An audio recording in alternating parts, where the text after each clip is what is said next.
What if disappearing is not about leaving your city? What if it is about leaving behind the version of yourself that everyone has become comfortable with? Imagine waking up tomorrow and realizing that nobody really knows you anymore. Not because you changed your name, not because you ran away, but because the habits, reactions, fears, and insecurities that once defined you are simply gone. The person who used to answer every message immediately no longer does. The person who needed everyone's approval no longer needs it. The person who constantly explained themselves has learned the power of silence. The person who said, "I'll change tomorrow," finally changed today. And here's the strange part. You don't need to disappear from the world to make that happen. You need to disappear from the patterns that have been controlling your life. Because sometimes when people say, "I want to disappear," what they really mean is, "I want to break from being the person I've been forced to become." Maybe you're exhausted. Maybe you're tired of being available to everyone. Maybe you're tired of explaining your choices. Maybe you're tired of carrying expectations that were never yours. Maybe you've been living the same day repeatedly, and suddenly you're wondering, what if I could start over? That question is more powerful than it sounds, because the desire for a fresh start often appears when your current identity no longer fits your internal world. Your life may look normal from the outside. You wake up, you work, you talk to people, you scroll through your phone, you laugh, you answer questions, you continue your routine, but somewhere inside, you know something has changed. You don't want more noise. You want clarity. You don't necessarily want to escape life. You want to escape the version of life that has stopped making sense. And that distinction changes everything, because running away from your problems doesn't automatically solve them. You can change your location and still carry the same anxiety. You can change your friends and still carry the same insecurity. You can change your appearance and still carry the same identity. You can start a completely new routine and still sabotage yourself with the same thoughts. Your environment may change, but your mind comes with you. That's why the most powerful disappearance isn't physical. It's psychological. It's the moment you quietly decide, "I am no longer going to live according to the old rules." Think about the last time you felt completely overwhelmed. What did you want? Did you really want to abandon everything? Or did you simply want the pressure to stop? Maybe you wanted one day without notifications, one day without expectations, one day without somebody asking what you're doing with your life, one day where you didn't have to perform. Psychology teaches us something important about stress. When the brain feels overloaded, it starts searching for distance. Distance from people, distance from decisions, distance from stimulation, distance from responsibility. That's why sometimes a short break, a change in routine, or time alone can feel incredibly powerful. You don't always need to destroy your life. Sometimes you need to interrupt it. Go somewhere peaceful, take a walk, spend time in nature, turn off unnecessary notifications, put your phone away, write down what you're actually feeling. Talk to someone you trust. Give your mind enough silence to hear itself again. Because when you're constantly surrounded by noise, you can mistake exhaustion for failure. You can mistake confusion for lack of purpose. You can mistake temporary pain for a permanent future. And that is where many people make a dangerous mistake. They make permanent decisions while experiencing temporary emotions. They think, "I hate my life," when what they really mean is, "I hate how overwhelmed I feel right now." They think, "I need to disappear," when what they really mean is, "I need space." They think, "I need a completely different life," when what they really need is a different daily routine. Sometimes, the smallest change creates the biggest psychological distance. Wake up earlier, take a different route, work somewhere new, exercise at a different time, read something you've never read, learn something you've always been curious about, spend one evening without social media, talk to someone outside your usual circle, do something that reminds your brain, "I am capable of change." Because here's something most people don't understand. Your brain loves familiarity, even when familiarity is unhealthy. The familiar feels safe, the familiar feels predictable, and predictable feels easier than uncertain. That's why people stay in jobs they hate, why they return to relationships that hurt them, why they repeat habits they promised to stop, why they continue routines that make them unhappy. The problem isn't always that they don't know what to do. The problem is that the old pattern feels familiar, and familiarity can be incredibly persuasive. Imagine someone who has spent 10 years believing they are not disciplined. Every morning they wake up late, they miss their workout, they postpone important work, then at night they tell themselves, "See, I'm just lazy." But what if that isn't their personality? What if it's simply a practice pattern? Because habits can feel like identity. The more often you behave a certain way, the more natural that behavior becomes. And eventually, you stop saying, I keep procrastinating. You start saying, I am a procrastinator. That one sentence changes everything because behavior can be changed. But when you turn behavior into identity, you start defending it. So imagine replacing the sentence. Instead of saying, I am lazy, say, I have practiced avoidance for a long time, but I can practice discipline. Instead of, I have no confidence, say, I haven't practiced confidence yet. Instead of, I always fail, say, I haven't learned how to respond to failure yet. This isn't pretending, it's psychological flexibility. You're separating who you are from what you've been doing, and that separation gives you room to change. Now, here's where things get interesting. If you really want a fresh start, stop announcing it. You don't need to tell everyone that you're changing. You don't need a dramatic post. You don't need to explain your new goals. You don't need to announce that you've entered a new era. In fact, sometimes telling everyone about your transformation can make transformation harder. Why? Because talking about a goal can give you a temporary emotional reward. You say, I'm going to become successful. For a few moments, you feel successful. You say, I'm going to get fit. You feel motivated. You say, I'm starting a business. You feel like an entrepreneur, but nothing has actually changed yet. The real transformation happens when nobody is watching, when nobody knows you're working, when nobody is praising you, when nobody is asking about your progress. That's when your identity begins to change, quietly, one decision at a time. Imagine you decide to read for 30 minutes every morning. Nobody knows. You don't post it. You don't announce it. You simply do it. Then tomorrow, you do it again, and again, and again. After several weeks, something strange happens. You no longer think, I am trying to become someone who reads. You simply become someone who reads. That's the power of repetition. You don't think your way into a new identity, you behave your way into one. And this is where disappearing becomes powerful as a metaphor. Disappear from the need to be seen, disappear from the need to be praised, disappear from the need to explain every decision, disappear from the need to prove that you're changing. Let the transformation happen privately. There is another place you may need to disappear from, your digital life. Think about how often you reach for your phone without consciously deciding to. You wake up, phone, you eat, phone, you wait, phone, you feel uncomfortable, phone, you're bored, phone, you experience a difficult emotion, phone.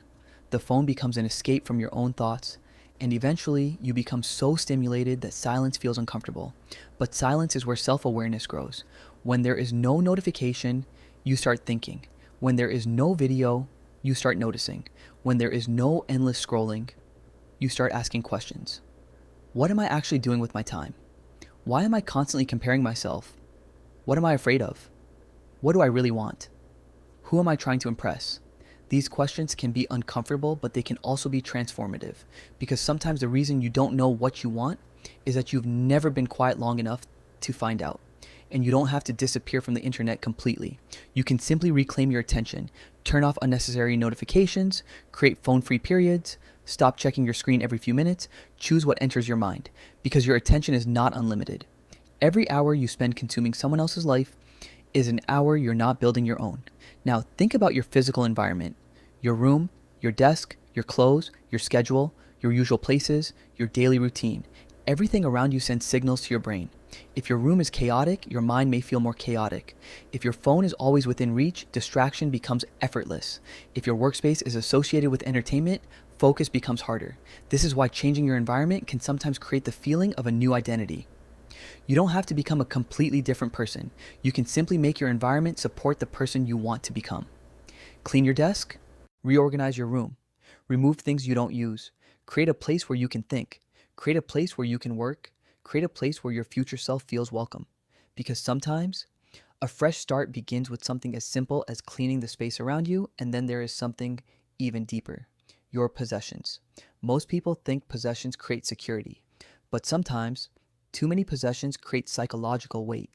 Every object carries a memory. Every old photograph reminds you of something.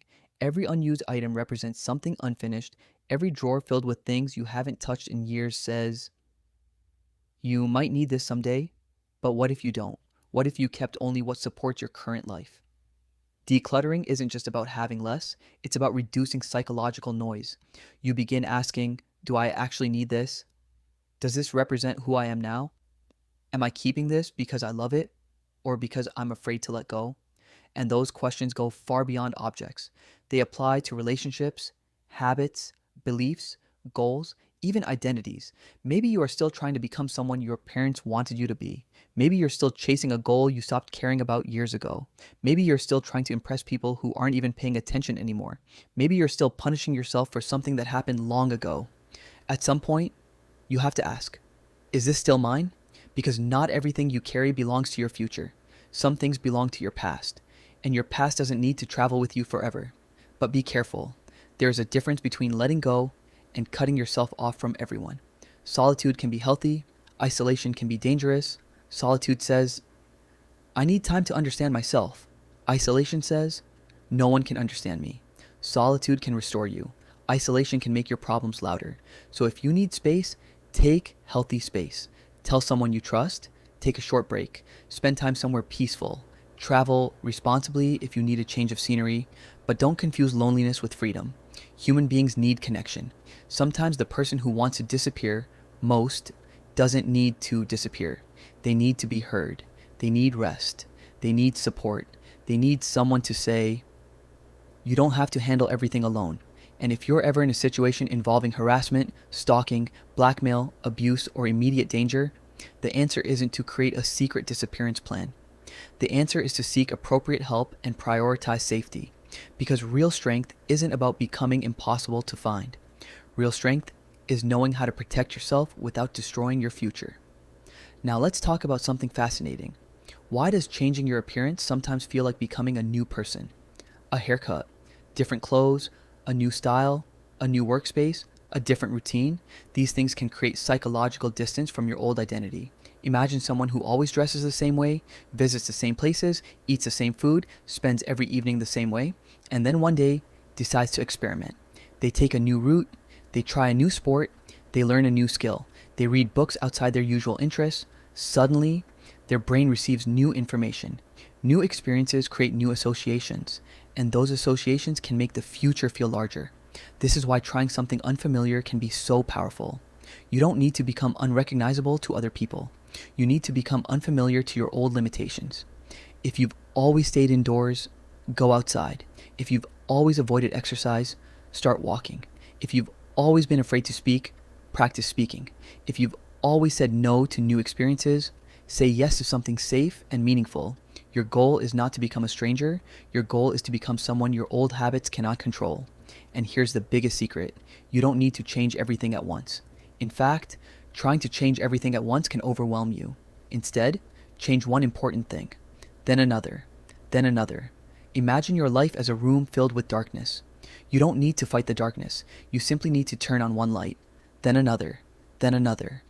Eventually, the room looks completely different. That's how personal transformation works. One habit, one boundary, one decision, one morning, one conversation, one uncomfortable action, one promise kept, then another. And eventually, your life becomes the evidence of your transformation. There will come a moment when people notice. They may say, you've changed, and perhaps they'll be right. But don't immediately feel guilty about it. You are allowed to change. You are allowed to become quieter. You are allowed to become more selective. You are allowed to protect your time. You are allowed to stop explaining yourself. You are allowed to say no. You are allowed to choose peace. Growth doesn't mean you hate your old self. It means you understand that your old self was working with the information, habits, and circumstances it had at the time. Now you know more. Now you understand more. Now you can choose differently. And that's what a fresh start really is. Not pretending the past never happened, but refusing to let the past control the next chapter. So maybe you don't need to disappear completely. Maybe you need a quieter kind of disappearance. Disappear from the endless scrolling. Disappear from unnecessary arguments. Disappear from comparison. Disappear from people pleasing. Disappear from the need to be understood by everyone. Disappear from the habit of announcing your plans. Disappear from the belief that you have to remain the person everyone remembers. Disappear from the sentence, this is just who I am. Because maybe this isn't who you are. Maybe this is simply who you've been practicing. And what you practice, you can change. So tonight, before you sleep, ask yourself 3 questions. What part of my current life is draining me? What habit keeps creating the same problem? And what would I do differently if I stopped trying to impress everyone?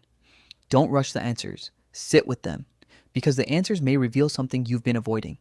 Maybe you don't need a completely different life. Maybe you need a different relationship with the life you already have. Maybe you need boundaries. Maybe you need rest. Maybe you need discipline. Maybe you need courage. Maybe you need forgiveness. Maybe you need help. Maybe you simply need to stop running from yourself, because you can travel across the world and still wake up with the same mind. You can change your clothes and still carry the same insecurity. You can delete every social media account and still compare yourself internally. You can start a new job and still bring the same habits. You can meet new people and still repeat the same relationship patterns. So don't make the mistake of thinking a new location automatically creates a new life. A new life begins when new choices become your normal choices. And that process is usually invisible. Nobody sees the moment you choose discipline over comfort.